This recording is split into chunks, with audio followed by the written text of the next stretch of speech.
My relationship came to an end last Friday night, and she's still unaware of it. Before heading to a concert with her friends, I overheard my girlfriend chuckle and say, "I shaved every inch of myself, just in case." Her friends burst into laughter. I stayed silent. The next morning, while she was still groggy from the night before, she found her belongings neatly packed by the front door. I didn't raise my voice. I didn't shed a tear. I didn't demand answers.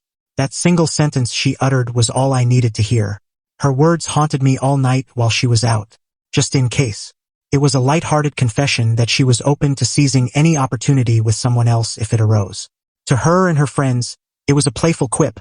But to me, it was a stark revelation of her disregard for me and our 2-year relationship. Her name is Emily. We shared my apartment. I say my apartment because my name is the only one on the lease, a detail that would soon prove significant. She was getting ready in the bedroom with her friends, Sarah and Rachel, while I was in the living room, supposedly watching TV. The door was slightly open, and their voices drifted out. They were buzzing with excitement, chatting about the band, their outfits, and how much they planned to drink. Then came Emily's remark, bold and unapologetic. Rachel howled with laughter. Sarah's chuckle seemed more reserved. I noticed, but she laughed too. My stomach dropped. I didn't move. I sat frozen on the couch, staring at the muted TV, her words looping in my mind. It wasn't just the implication of infidelity. It was the deliberate, carefree way she said it. The fact that she shared it with her friends, turning my potential betrayal into a lighthearted joke for their night out. When they emerged from the bedroom, Emily was radiant. She'd spent hours perfecting her hair and makeup. She wore a dress I'd never seen before. She leaned over and gave me a quick, obligatory kiss. "We're heading out," she said, her tone cheerful. "Don't wait up. It's gonna be a late night." "All right," I replied, my voice steady. "Have a good time. Stay safe." She didn't sense anything was off. She didn't catch the look in my eyes. She only saw the agreeable boyfriend she was leaving behind as she kept her options open. They left, and the apartment fell silent. For about 10 minutes, I just sat there. I didn't feel anger. I felt a sudden clarity. It was as if a switch had been flipped. All the subtle warning signs from the past 2 years suddenly formed a clear pattern. The way she'd tilt her phone away from me. The late-night work events that stretched until 2 a.m. The way she'd speak a little too warmly about her exes. It all clicked. So I got to work. I started in the bedroom closet. I pulled out 3 duffel bags and a few empty boxes from the shelf. I went through her side of the closet, carefully removing each piece of clothing, folding it and packing it away. Her shoes went into a box.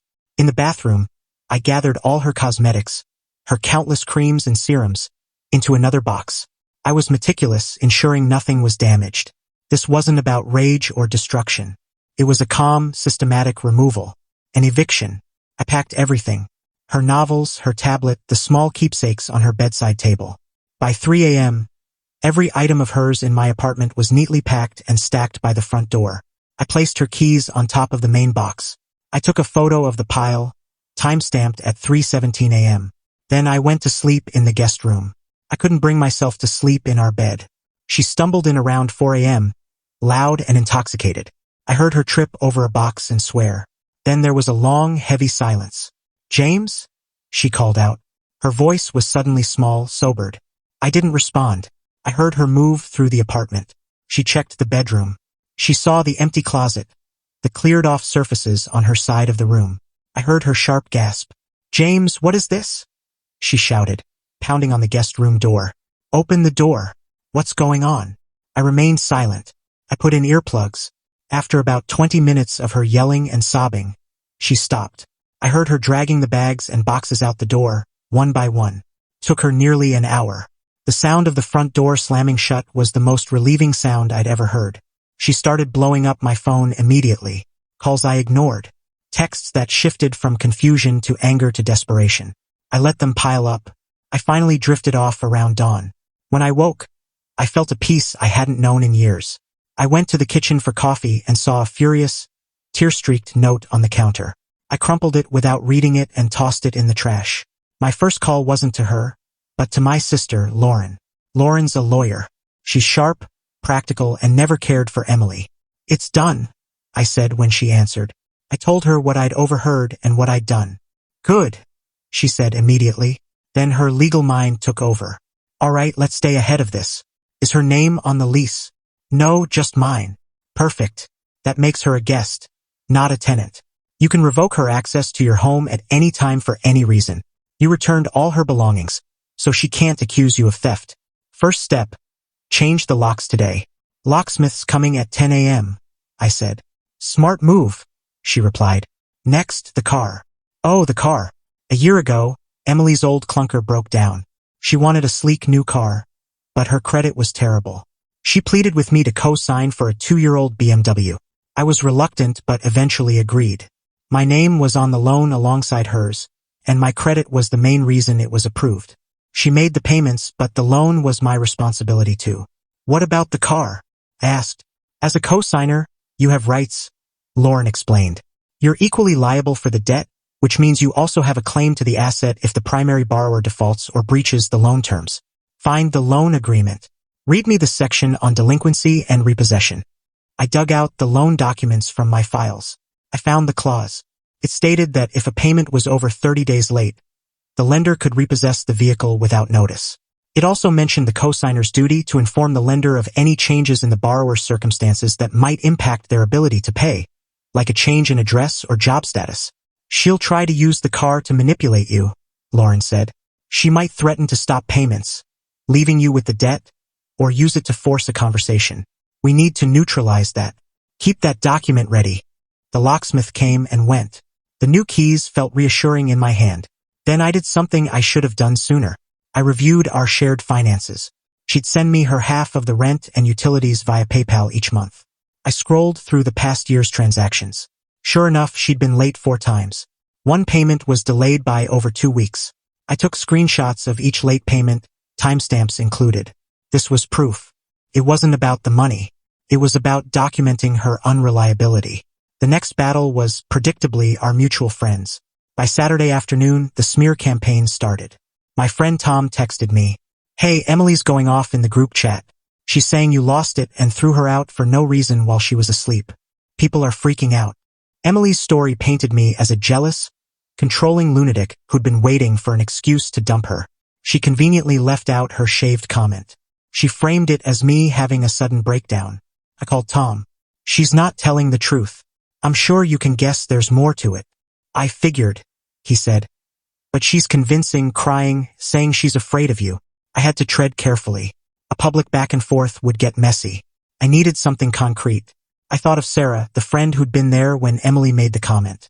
Her laugh had seemed hesitant. I found her number and texted her. "Hey Sarah, I know this is awkward, but I have a question. Was I wrong to be upset by what Emily said last night before you left?" Her reply was instant. "No, you weren't. It was a lousy thing to say." I told her that in the car. This was my chance. "She's telling everyone I kicked her out for nothing. Would you be willing to share what was said after, in the group chat or elsewhere? I'm not trying to start drama. I just want the truth out there."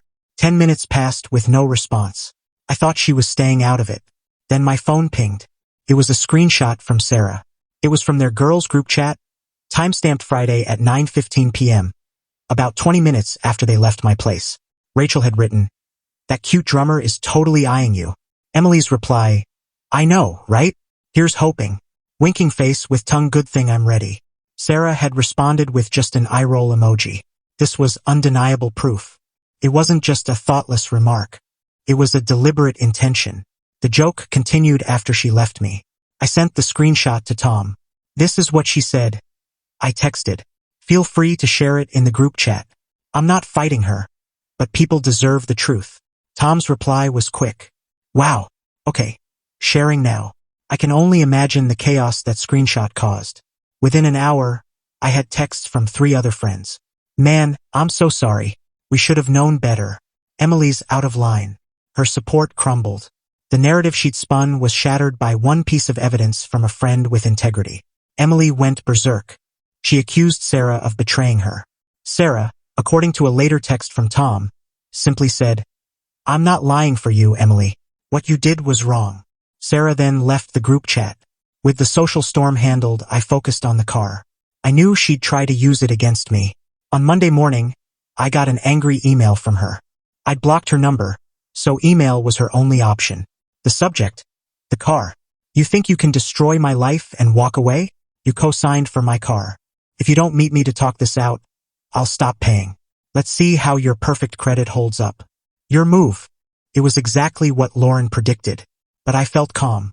Her written threat was precisely what I needed. It was a clear intent to default on the loan. I didn't respond to her. I called the auto finance company. I spoke to a loan officer and explained the situation clearly and factually. Hello, I'm James Carter, co-signer on loan number 456C2. The primary borrower is Emily Watson. I'm calling because I believe the asset is at risk. Ms. Watson no longer lives at the address on file, and I don't know her current stable address. She also emailed me this morning at 8:42 a.m., stating her intent to stop payments, violating the loan agreement. The officer was professional. Do you have that email, sir? Yes, I said. I can forward it. Please send it to our collections department. I'll provide the email address. Once we have it, we'll open a case. Given her stated intent to default and her unstable address, we may need to secure the asset. Do you know the vehicle's current location? I did. Tom had mentioned Emily was staying at Rachel's place. I knew Rachel's address. The car is likely parked near this address, I told the officer. Thank you, Mr. Carter. We'll handle it from here. You'll be notified of any actions taken. I sent Emily's email to the bank. Then I waited. I'd simply reported a risk to their asset, as was my duty as a cosigner. Their response was up to them. 2 days later, on Wednesday evening, I drove home from the gym and took a detour past Rachel's building. There it was. A tow truck was hooking up Emily's BMW. Emily and Rachel were on the sidewalk, shouting at the repo man, who ignored them with the calm detachment of someone used to such scenes. Emily was sobbing, a full meltdown. I didn't linger. I drove by, just another car in traffic. I didn't feel victorious or smug.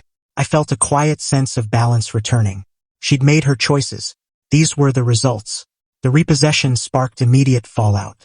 She left a dozen furious voicemails on my now unblocked phone. I'd unblocked it to hear her reaction. She threatened to sue me for stealing her car, for ruining her life, for everything. They were hollow threats from someone who'd lost all leverage.